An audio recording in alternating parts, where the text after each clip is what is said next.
এবার আমি আর সৌদি আরবে যাবো না। কি কর মা, তুমি চলে আসলে আমার কি হইব? আমার লাগে সুন্দর সুন্দর লিপস্টিক এদি কি আনবো? মা আমি সংসার চালাবো কেমনে? আপনার টাকা দিয়ে তো মা আমরা চলি। আমার মনে হয় এই বিষয়টা আপনার একবার ভাবা উচিত। আরে বলো, বিদেশে আমি রাজা বাচ্চার মতো থাকি, রাজা বাচ্চা। আর রাজা বাচ্চা জীবন ছেড়ে কি আমি এই বাংলাদেশে থাকুম কষ্ট করতে?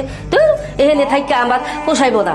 তবু এই ঢঙ্গের কান্নাকাটি বন্ধ করতো, তবু এই কান্নাকাটি দেখলে আমার হাসি পায়। ভাবি আপনি চলে যেতেছেন, মনটা খুব খারাপ লাগতেছে, বিদায় দিতে ইচ্ছে হইতেছে না। মা খালি আইফোন দিলে হইব না, আইফোনে কিন্তু তোমার ফোন দেওয়া লাগবো। শোনো বিলকিস, পরিবারের দিকে লক্ষ্য রাখবা, আর তোমার শ্বশুরের ভালো মন্দ সব দিকে খেয়াল রাখবা।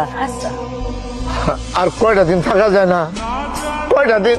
মাথা খারাপ, বেশি দিন থাকা তো প্রশ্নই উঠে না। এ দেশের ওয়েদার আমার আবার শুট করে না। কই ভাবি, দেরি হয়ে যাইতেছে তো, ফ্লাইটের সময় হয়ে গেছে। নিজের পরিবারের সাথে তো ভালোই অভিনয় করলেন।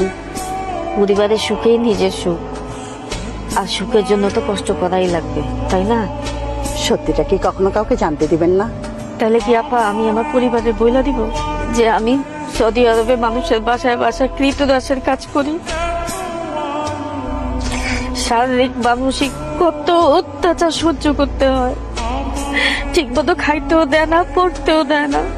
আবার যখন খাইতে দেয় তখন বাসি পচা খাবার খাইতে দেয়।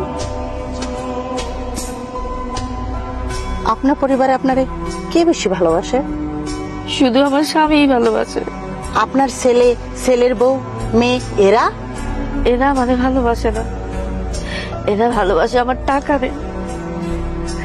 এরা অনেক অপেক্ষায় থাকে, কিন্তু আমার জন্য না, আমার লাগেজের জন্য। তাও যখন দিন শেষে দেখি ওরা সুখী আছে, ভালো আছে, আমার কাছে অনেক ভালো লাগে। সব সুখ আরাম আয়েশ ত্যাগ করাই মনে হয় আমাকে প্রবাসী জীবন, তাই না আপা?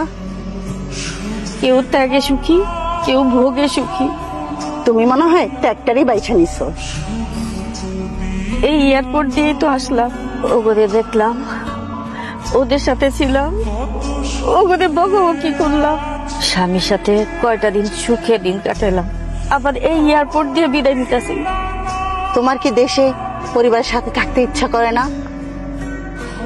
যখন পাইলট বিমানের ইঞ্জিনটা চালু দেয়, প্লেনটা যখন আকাশে উড়ে,